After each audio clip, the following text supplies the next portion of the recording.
ছাত্র জনতা সেদিন আহত হয়েছিল। আমরা যদি বলি আধিপত্যবাদের, যেহেতু শর্ট কথা, আধিপত্যবাদের কি কারণে আধিপত্যবাদ হয়, এর 4-5টা কথা আমি খুব শর্ট বলতে চাই। এর ভিতর প্রথম হলো যে আধিপত্যবাদ হয় তখনই, বা পেশি শক্তি প্রয়োগ তখনই হয় যখন যে সকল ছাত্র সংগঠন বা রাজনৈতিক দলগুলা তারা তাদের আদর্শিক চর্চার জায়গাটাকে সুনির্দিষ্টভাবে গ্রহণ করতে ব্যর্থ হয়। অর্থাৎ যাদের আদর্শ সুনির্দিষ্ট নয় এবং সুনির্দিষ্ট আদর্শ না থাকার কারণে তারা তাদের আদর্শ মনে করেন ক্ষমতা, তারা আদর্শ মনে করেন পেশি শক্তি প্রয়োগের মাধ্যমে, এক কথায় যদি বলে মাসেল পাওয়ারকে প্রয়োগ করার মাধ্যমে তারা আধিপত্যবাদ এবং পেশি শক্তির যে প্রয়োগ সেটা করে থাকে। কাজে আমাদের সেই ছাত্র রাজনীতিতে আমরা যদি দেখি তাহলে এটা দেখতে পাই যে আদর্শিক ছাত্র সংগঠন হয়ে গড়ে ওঠা এই জায়গায় আমাদের চরম একটা ঘাটতি আছে এবং প্রচুর আমরা দেখি যে গ্যাপ। কাজে এই গ্যাপটা তখনই পূরণ হবে যখন আদর্শকে আমরা গ্রহণ করব। দ্বিতীয় হলো যে ক্ষমতার প্রতিযোগিতা। আমরা এটা দেখতে পাচ্ছি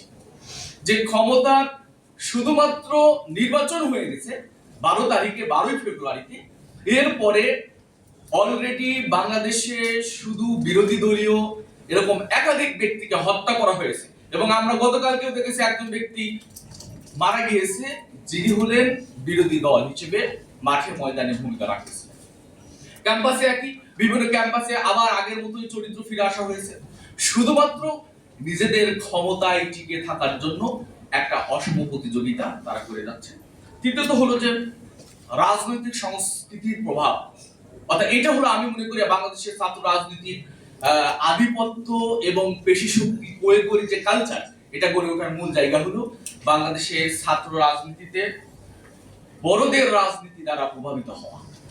যেটা আমরা স্পষ্ট দেখতে পাচ্ছি যে অন্যদের বড়দের, এক কথায় বলি যে জাতীয় রাজনীতি যে সকল দল করে থাকে সেই সকল দলের ব্যক্তিদেরকে প্রোটোকল দেয়া, সেই দলের ব্যক্তিদেরকে প্রতিষ্ঠিত করা, সেই সকল দলের এজেন্ডা বাস্তবায়নের জন্য ছাত্র নেতাদেরকে স্পষ্ট মাঠে থাকা, আর এর জন্য বিরোধী যে ছাত্র সংগঠন বা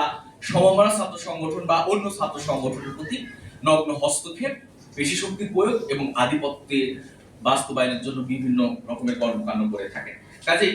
আমরা যদি এই যে